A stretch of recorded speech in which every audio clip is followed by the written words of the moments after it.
যুদ্ধের চরিত্র পরিবর্তন হচ্ছে, মানে আগে আজ থেকে 10,000 বছর আগে বা 1000 বছর আগে যেরকম ভাবে তীর ধনুক নিয়ে যুদ্ধ হতো খুব স্বাভাবিক, এখন সেরকম ভাবে যুদ্ধ হয় না। তো এখনকার যুদ্ধটা কি রকম হবে স্যার? দেখুন এর মধ্যে আপনি বাঁদিকে দেখুন, এটা প্রথম প্রজন্মের যুদ্ধ, মানে ফার্স্ট জেনারেশন।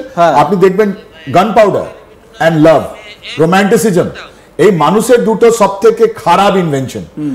যখন থেকে এই লাভ মোহব্বত, প্যার মোহব্বত পেগাম হয়েছে, আর যখন থেকে আমাদের গান পাউডার হয়েছে, মানবের যেটা ইতিহাস আছে ওটা পল্টি হয়ে গেছে।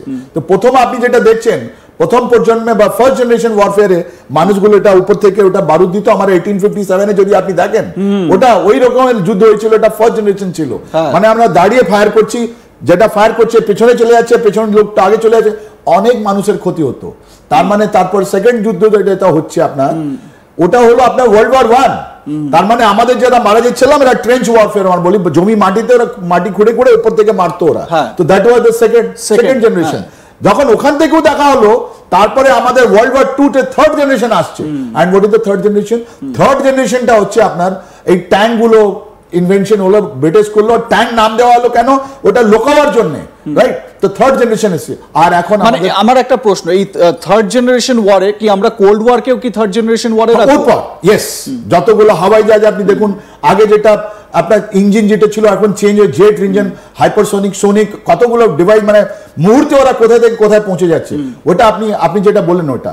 আর আজকে হচ্ছে এটা কনফ্লিক্ট অফ আইডিয়া চতুর্থ, মানে একটা রিলিজন অন্য রিলিজন থেকে লড়ছে, একটা দেশ অন্য লোক থেকে লড়ছে, রাইট? এটাই রেগুলার। তো এই তিনটে জেনারেশনের মধ্যে মানুষকে শেষ করা, কান্ট্রিকে ধ্বংস করা ছিল। কিন্তু এই যে ফোর্থ জেনারেশন ওয়ারফেয়ার, এবং খুব সুন্দরভাবে দেখুন এই স্লাইডে ইসরায়েলের পতাকাটা দেওয়া রয়েছে। এটাই কিন্তু এটা খুব সুন্দরভাবে বোঝানো হচ্ছে, কারণ ইসরায়েল এই মুহূর্তে বলা হচ্ছে যে ইসরায়েল কিন্তু তারা তাদের অস্তিত্ব রক্ষার লড়াইয়ে নেমেছে। চারপাশে ইসলামিক কান্ট্রি, মাঝখানে একটা ইহুদি দেশ, তারা কিন্তু এই ইসলামিক দেশগুলোর বিরুদ্ধে নিজেদের অস্তিত্ব রক্ষার লড়াইয়ে নেমেছে। এই জিনিসটা পাকিস্তান এখন করার চেষ্টা করছে কি ইসলাম খতরে মে হ্যাঁ। ওদের আপনি দেখুন যে 16 এপ্রিলে যেটা করলো, এটা ওদের চিফ ওটা বললো তো কি আমরা আলাদা, আমাদের চিহ্ন আলাদা, আমাদের ধর্ম আলাদা। আরে বাবা, তোমরা তো এখানকারই লোক ছিলে। এই বাংলাদেশের চিফ আর্মিস্টাফ তো বলে গেল, আগে সনাতনী, তারপরে বুদ্ধিস্ট, তারপরে ক্রিশ্চিয়ানিটি, তারপরে আমরা এসছি, ইসলাম এসছি। তো এটা তো লেয়ার জিনিস আছে। ওই আইডিয়া উনি বিক্রি করার চেষ্টা করেছিলেন, তাই জন্য পহেলগাঁও হলো, রাইট? আরে বাহ, আপনি এটা লাগিয়েছেন ইনফরমেশন যুদ্ধ। তার মানে হলো এই ইনফরমেশন যুদ্ধ শুধু আজকে দিনের নয়, আপনি দেখবেন শান্তি, তারপরে আছে সংকট, সংঘর্ষ, তারপর সংঘর্ষের পর। তো এখন আমরা সংকট, ক্রাইসিসে আছি আমরা, রাইট? কিন্তু এই যুদ্ধ, ইনফরমেশন যুদ্ধ যেটা আছে আপনার শান্তির টাইমে আছে। আর এর দুটো কাজ আছে, নিজের জিনিসকে রক্ষা করা আর শত্রুর ইনফরমেশন সিস্টেম ধ্বংস করা। তার মানে ওর ব্যাংকিং সিস্টেম, ওর রেলওয়ে সিস্টেম, ওর এয়ারক্রাফট সিস্টেম, ওর রাডার্স, ওর everything to be finished, right? ওর নিউক্লিয়ার সিস্টেম, সবাইকে। আর ওর কারণটা কি হবে জানেন? এটা কি সিদ্ধান্ত গ্রহণের প্রক্রিয়াটা প্রভাবিত হবে, ওরা আর কিছু অ্যাকশন নিতে পারবে না। আপনি দেখুন হিজবুল্লাহ যেরকম নাসরুল্লাহ মারা গেল, বা ইরানে যেখানে এসব ইনফরমেশন ওয়ারফেয়ার যুদ্ধ হচ্ছে, রাইট? তো এত সুন্দরভাবে আপনি দেখে দিলেন, it is a continuous process, এটা কোনো দিন হয় না। আর এটা ভেরি ভেরি স্পেশালাইজড, এটা কিন্তু একজন ও দুজন এটা করে না। বেশ, এরপর আমরা যে স্লাইডগুলো রয়েছে সেটা দেখাবো। এই যে এখানে বলা হচ্ছে যে মনস্তাত্ত্বিক ব্যাপারটা ভীষণ রকম ইম্পর্টেন্ট, মানুষের মন। এবারে দেখুন শেষ অবস্থা, মানে পরিবর্তিত মানসিক এবং ইচ্ছার প্রকাশ। আমাকে স্যার এটা একটু বলবেন যে এই যে ওয়ারফেয়ারে মানুষের মন, তার পরিবর্তন, এটা কিভাবে কাজ করবে? এটা একটু যদি মানুষ যখন জন্ম নেয়, আমি আর আপনি সবাই মায়ের গর্ভে থেকে জন্ম নিয়েছি, কিন্তু ওই সময় আমাদের কাছে কিছু ছিল না। মাকে মা বলি আমরা। আমার মা যদি নেপোলিয়নের মা বলেছে ভয় করো না, নেপোলিয়নের মা বলেছিল কেউ কোনো ভয় করার ধান্দা নেই। কিন্তু যেহেতু আমরা আগে আগে বলেছি, আমাদের যা সমাজ আছে, পরিবার আছে, ওখান থেকে কিছু আইডিয়া, মেমোরি আমাদের ঢুকে পড়েছে, না এটা খারাপ, এটা ভালো। আমার মা আমাদের সংস্কৃতি দিয়েছেন, আমার বাবা দিয়েছেন, পরিবার দিয়েছেন। তো এখানে আপনি যা দেখাচ্ছেন বার্তা, এই যে কথাগুলো আমাদের মাথায় ঢুকছে, আমাদেরকে ইন্ডিয়া এরকম আছে, পাকিস্তান, আপনি তো বললেন, আপনি তো কত সুন্দর আপনি স্টাডি করেছেন কসাবের। কসাব যখন এসেছিল, কসাবকে বলা হলো ইন্ডিয়াতে কোনো মন্দির মসজিদ নেই, ওখানে সব ভেঙে দেওয়া হয়েছে, কোনো আজান হয়নি। ও তো যখন আজান করলো, ব্রেন ওয়াশ করা হয়েছে, ব্রেন ওয়াশ করা হলো। তো কেন, কি করে ব্রেন ওয়াশ করা হলো? ওকে বারবার বলা হলো কি দেখো ভারতে যেটা আছে, ওদের 30 কোটি না ওর থেকে বেশি যারা আমাদের মাইনরিটি আছেন, ওদের কোনো নেই। আর ওইটা নিয়েই ও এখানে এসেছিল একটা আপনার সন্ত্রাস। অ্যাকচুয়ালি পেহেলগামেও তো ঠিক সেটাই, ওই মনটাকেই তো এ করা হয়েছে, হিন্দু জিজ্ঞাসা করে করে তারপর খতম করা হয়েছে। ওই যারা সন্ত্রাসবাদীরা আসছে ওদের মাথায় ধরে দিয়েছে যে এই ইসলাম আমাদের বিপদে আছে, তাই জন্য আমরা করছি। আর ওর ওকে আচ্ছা, এর পরের যে আমরা দেখতে পাচ্ছি স্লাইডটা, এটা হচ্ছে ইনফরমেশন অপারেশন এনভায়রনমেন্ট। এই এনভায়রনমেন্টটা কিভাবে তৈরি করা যায় একটু আপনি ব্রিফ করতে পারবেন? আরে ভেরি নাইস। এটা ইনফরমেশন অপারেশন যেটা আমরা বললাম নন কাইনেটিক। আপনি একটা পহেলগাঁও গেছেন বা কোনো কাশ্মীরে গেছেন, ওখান থেকে যদি দাঁড়ান আপনি এরকম জিনিস আপনি দেখতে পারেন, একদম ভ্যালি, সুন্দর ভ্যালি দেখতে পারেন, আপনি দেখতে পাচ্ছেন ক্লাউড দেখতে পাচ্ছেন অনেকগুলো।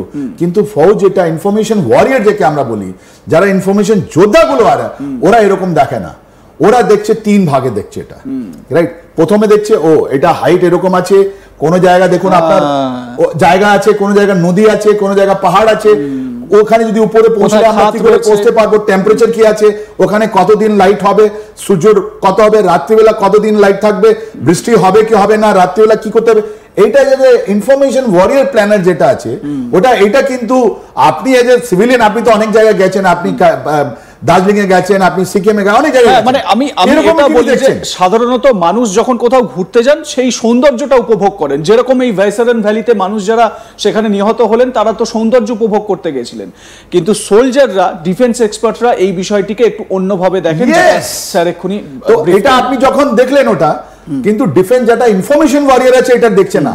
ও আগে আপনাকে বললাম টেম্পারেচার আছে, কি আছে, প্রপটিউড আছে, কি এখানে জায়গাগুলো কোথায় কোথায় কি আছে, স্কুল কোথায় আছে, ডিসি অফিস কোথায় আছে, কমিউনিকেশন সেন্টার কোথায় আছে, রাইট, রাস্তা কোথায় আছে, কোথায় কি করে যেতে হয়, কেন হেলিপ্যাড আছে কিনা, কি করে ওখানে অ্যাম্বুলেন্স, এসব জিনিস ওরা দেখে। ওটা একটা লেয়ার দিয়ে দেয়। And third layer is that military জিনিসটা কোথায় আছে। তো প্রথমটা দেখলো ন্যাচারাল, তারপরে সিভিলিয়ান, তারপরে মিলিটারি।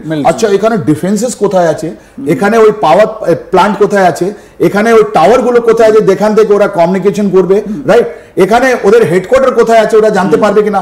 দেখুন তার মানে এই 4টে জিনিস যেটা আপনি বলছেন, কি কি বললেন বলুন তো আপনি। দেখুন একটা হচ্ছে গিয়ে এই যে কগনিটিভ ডোমেনে আমরা টার্গেট কি করব, টার্গেট কি, কোনটা আমাদের টার্গেট, আমরা সিভিলিয়ান তো পারবো না।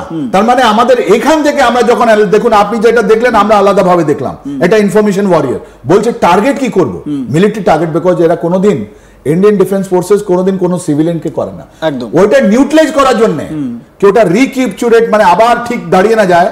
ওর জন্য আমাদের কি কি দরকার, আমাদের কমান্ড দরকার, আমাদের ইউভি দরকার, আমাদের মিসাইল দরকার, আমাদের ডাইরেক্ট ফায়ারিং ওয়েপন, আমাদের নাইট ভিশন দরকার, আমাদের স্পেশাল অপারেশন দরকার। যেরকম আপনি বালাকোটে মেরে এসেছেন বা উড়িতে আমাদের ভেতরে গিয়ে স্পেশাল ফোর্সেস অপারেশন করেছে, কি প্রয়োজনই আছে, আর কিভাবে টার্গেট করা হবে, লক্ষ্য করা হবে, এন্ড কখন লক্ষ্য করতে হবে। এইটাই এই ফেজটা দিয়ে কি ইন্ডিয়া, এই ফেজ এখন ইন্ডিয়া যাচ্ছে। এই যতগুলো আপনাকে একটা ছোট আপনি আমাকে দেখালেন, তাই জন্য আপনি একটা ছোট জিনিসের উপরে কথা বলছেন। পুরো পাকিস্তানের এখন পুরো যে আমাদের ওয়ার রুম আছে, আমাদের যেখানে স্ট্র্যাটেজিস গুলো বসে আছে, ওরা ওটা তাকাচ্ছে।